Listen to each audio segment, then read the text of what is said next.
तीस्ता सीतलवाड़, सेकुलरवाद की आड़ में खतरनाक खेल। तीस्ता सीतलवाड़ के इस चेहरे को आप भी पहचानिए। आखिर इतनी हिम्मत कहां से हासिल की सीतलवाड़ ने? कांग्रेस के शासनकाल में फर्श से अर्श तक पहुंच गई सीतलवाड़। नमस्कार, आजाद सिपाही के विशेष में आपका स्वागत है। मैं हूं राकेश सिंह। तीस्ता सीतलवाड़ भारत ही नहीं, दुनिया भर में सामाजिक कार्यों के क्षेत्र में एक जाना पहचाना नाम। लेकिन हाल के दिनों में इस महिला का, जो देश के पहले अटॉर्नी जनरल की पोती है, जो खतरनाक रूप सामने आया है, उसने सामाजिक कार्यकर्ताओं की पूरी जमात को शक के दायरे में ला दिया है।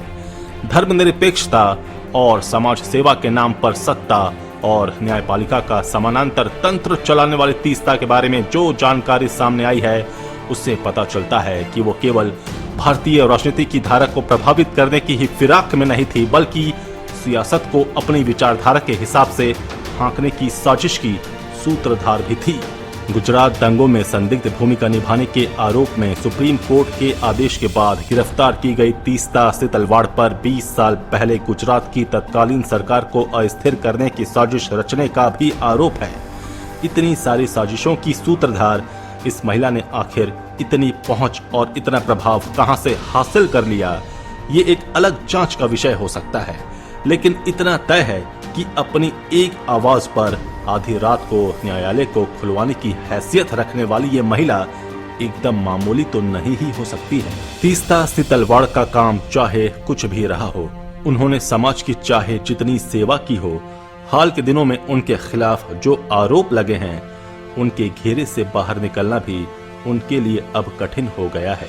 तीस्ता सीतलवाड़ के बारे में विभिन्न पहलुओं की जानकारी देती आजाद सिपाही के विशेष संवाददाता राकेश सिंह की खास रिपोर्ट। बात शुरू करते हैं सोनिया गांधी के खासम खास रहे कांग्रेस के दिवंगत नेता अहमद पटेल से। गुजरात दंगों की जांच कर रही एसआईटी की रिपोर्ट में उनके ऊपर तीस्ता सीतलवाड़ को 30 लाख रुपए देने का आरोप लगा है। तीस्ता सीतलवाड़ पर एक निर्वाचित सरकार को अस्थिर करने की साजिश रचने का आरोप है। इसके साथ ही इस तथा कथित सोशल एक्टिविस्ट पर कानूनी शिकंजा कस गया है। यहाँ तथा कथित इसलिए कह रहा हूँ क्योंकि अंग्रेजीदा एलिट लोगों की एक लॉबी उन्हें सोशल एक्टिविस्ट कहती है। लेकिन 7-8 साल तक तीस्ता के साथ काम करने वाले रईस खान का कहना है कि वो सोशल एक्टिविस्ट नहीं, बल्कि नफरत फैलाने का धंधा करती है। तीस्ता सीतलवाड़ पर 20 साल पहले गुजरात की निर्वाचित सरकार को अस्थिर करने की साजिश रचने का आरोप लगाया गया है। इसके लिए उन्होंने कांग्रेस से 2 किश्तों में 30 लाख रुपए भी लिए। इसके अलावा उन्हें राज्यसभा का सदस्य बनाने का भरोसा भी मिला था। ये आरोप गुजरात दंगों की साजिश की जांच कर रही एसआईटी ने अदालत को दिए गए हलफनामे में लगाया है।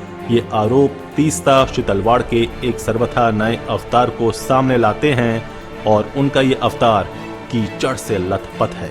तीस्ता सीतलवाड़ को गुजरात के दंगों को राजनीतिक रंग देने की साजिश के तहत झूठे हलफिया बयान और झूठी गवाहियां बनाने के आरोप में गिरफ्तार किया गया है।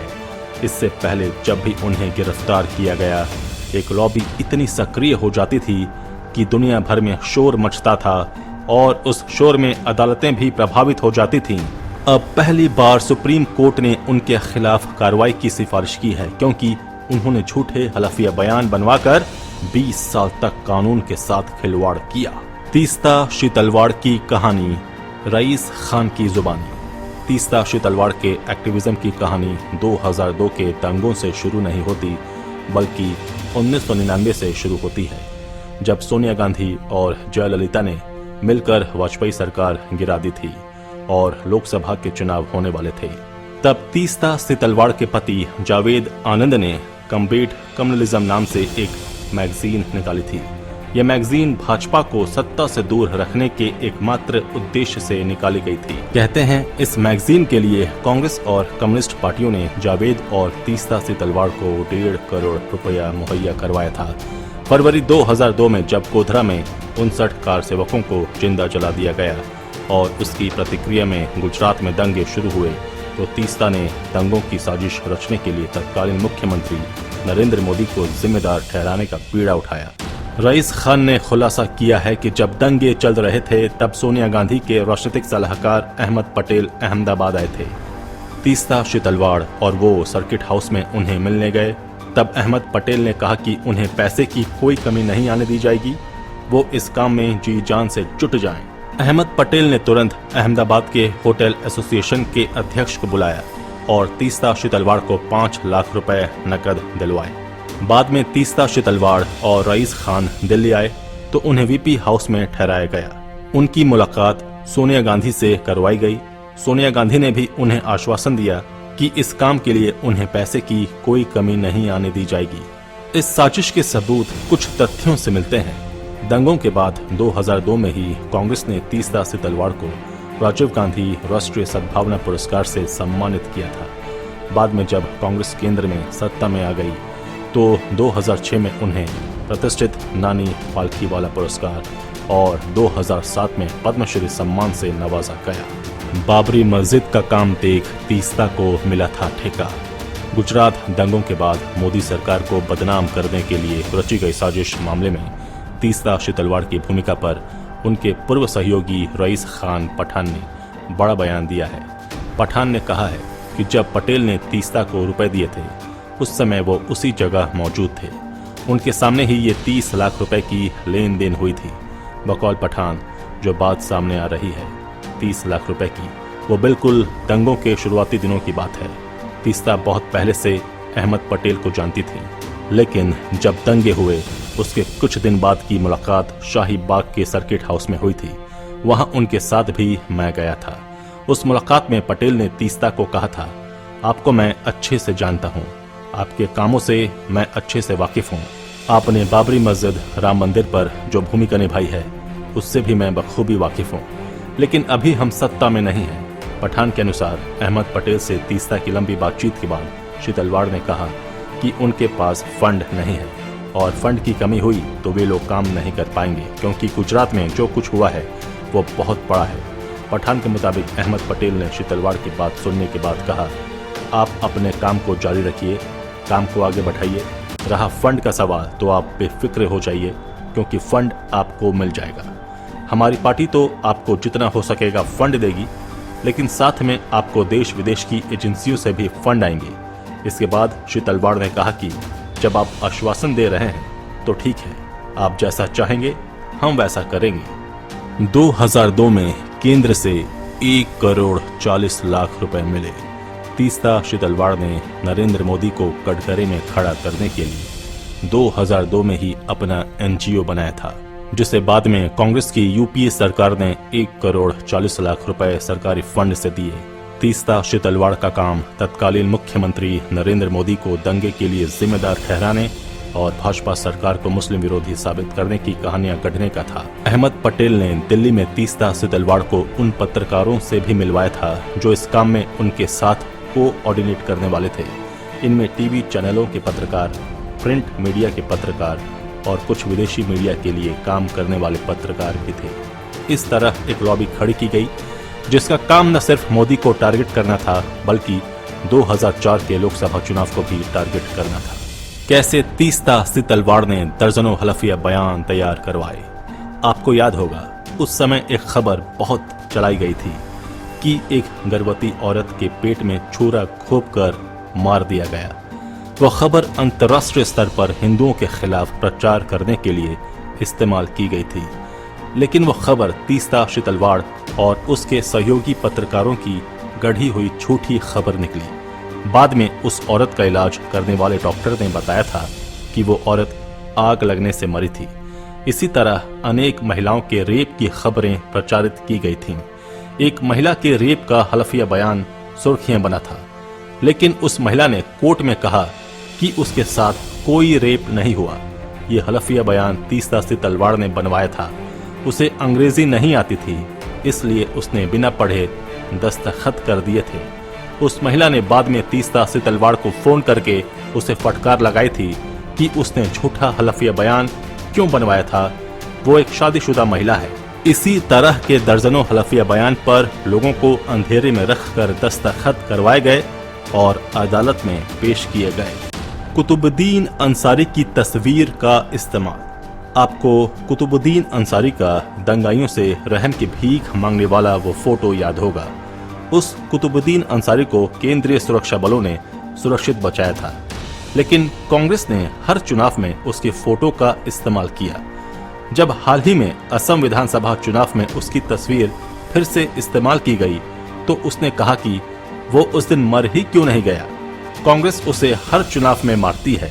इस तरह तीस्ता से तलवाड़ और मीडिया की एक लॉबी ने कांग्रेस और कम्युनिस्टों के साथ मिलकर सोची समझी रणनीति के तहत मोदी, भाजपा, गुजरात और भारत को बदनाम करने की योजना पर काम किया।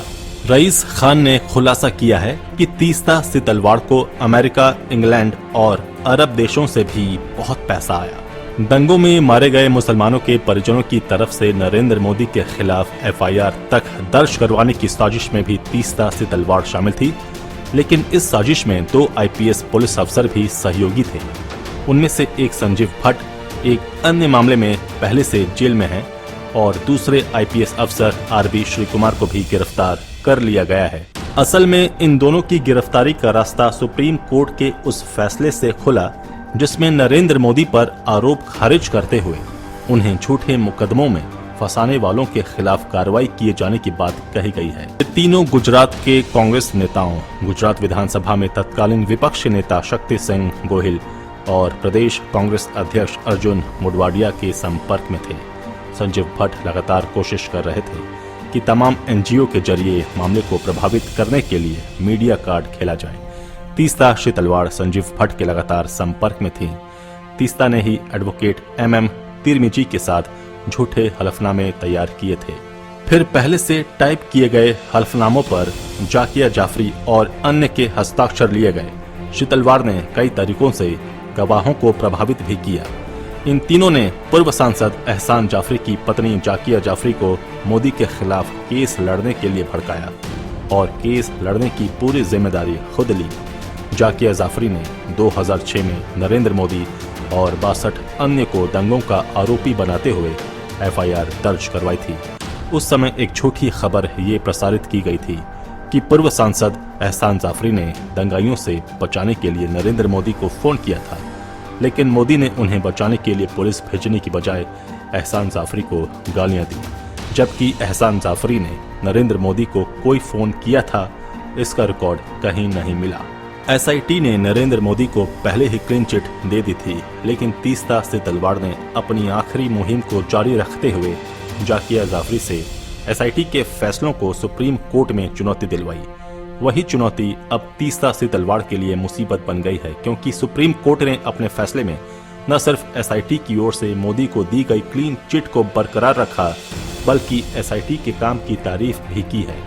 कोर्ट ने कहा कि राज्य प्रशासन के कुछ अधिकारियों की लापरवाही का मतलब ये नहीं है कि दंगों के पीछे राज्य प्रशासन की साजिश थी। कोर्ट ने नरेंद्र मोदी और अन्य को फंसाने के लिए झूठी गवाही देने वाले IPS अधिकारियों RB श्रीकुमार और संजीव भट्ट को भी फटकारा। कोर्ट ने कहा कि उन आरोपों को साबित करने के लिए कोई सबूत नहीं है कि गोधरा कांड के बाद कोई हिंसा सुनियोजित साजिश का नतीजा थी, लेकिन तीस्ता से तलवाड़ जैसे लोगों ने लगातार इसे सुनियोजित साबित करने की साजिश रची और अब सुप्रीम कोर्ट ने ही उनकी साजिश का पर्दाफाश कर दिया है। कौन है तीस्ता से तलवाड़? तीस्ता से तलवाड़ एक कथित नागरिक अधिकार कार्यकर्ता और पत्रकार हैं। वो Citizen for Justice and Peace की सचिव हैं, जो 2002 के गुजरात दंगों की वकालत करने के लिए बनाई गई एक संस्था है। साल 2002 में हुए गुजरात दंगों को लेकर SIT की रिपोर्ट में भारतीय नागरिक अधिकार कार्यकर्ता तीस्ता से तलवाड़ और पूर्व DGP की भूमिका पर सवाल उठाए गए हैं। इसके बाद गुजरात SIT ने इन दोनों को गिरफ्तार कर लिया है। Ahmedabad detection of crime branch ने सेवानिवृत्त राज्य DGP RB श्रीकुमार को गिरफ्तार कर लिया है, जबकि कोर्ट में जाकिया जाफरी की याचिका का समर्थन करने वाली मुंबई की कार्यकर्ता तीस्ता से तलवाड़ को गुजरात ATS ने गिरफ्तार किया है। 61 साल की तीस्ता के दादा MC से तलवाड़ देश के पहले अटॉर्नी जनरल थे। तीस्ता की सारी पढ़ाई मुंबई में ही हुई। तीस्ता का दावा है कि वो गुजरात में भड़के दंगों में मारे गए लोगों को न्याय दिलाने के लिए संघर्षरत हैं। पैसे में गड़बड़ करने के कथित आरोप में उनके खिलाफ गिरफ्तारी के आदेश भी गुजरात हाईकोर्ट ने दिए थे। तीस्ता पहले पत्रकार थीं। उसके बाद वो सामाजिक कार्यकर्ता के रूप में एक्टिव हो गए। उनके पति जावेद और गुजरात हिंसा में मारे गए कांग्रेस नेता एहसान जाफरी के बेटे तनवीर पर वर्ष 2002 के दंगों की शिकार गुलबर्ग सोसाइटी में संग्रहालय बनाने के नाम पर एकत्र चंदे के गबन का आरोप है। गुलबर्ग सोसाइटी के एक ही निवासी ने तीस्ता, उनके पति और अन्य लोगों के खिलाफ अपराध शाखा में मामला दर्ज कराया था। पर आरोप है कि इन लोगों ने म्यूजियम के नाम पर मोटा पैसा खुद पर खर्च कर लिए। हलफनामे में गुलबर्ग सोसाइटी के निवासी फिरोज खान पठान की प्राथमिकी की जांच के दौरान सामने आए व्यक्तिगत उपयोग के लिए धन के कथित दुरुपयोग का भी उल्लेख है। इसने दावा किया कि CJP Citizen for Justice and Peace, जो तीस्ता का एनजीओ है, उसके आईडीबीआई बैंक खाते में 63 लाख रुपए और यूनियन बैंक ऑफ इंडिया के सबरंग ट्रस्ट के खाते में 88 लाख रुपए जमा किए गए और कथित तौर पर हेराफेरी की गई। तीस्ता ने दावा किया था 3 दिन के अंदर गुजरात सरकार को देना होगा इस्तीफा। राज्य सरकार को अस्थिर करने के राजनीतिक मकसद के अपने दावे को और पुष्ट करने के लिए हलफनामे में 2006 में पंचमहल के पंडारवाड़ा में दंगा पीड़ितों के शवों को निकालने के बाद दिए गए श्री तलवाड़ के बयान का भी हवाला दिया गया था। उन्होंने मीडिया से कहा था कि गुजरात सरकार को 3 दिन के अंदर इस्तीफा देना होगा। आखिर इतनी ताकत कहां से आई तीस्ता के पास?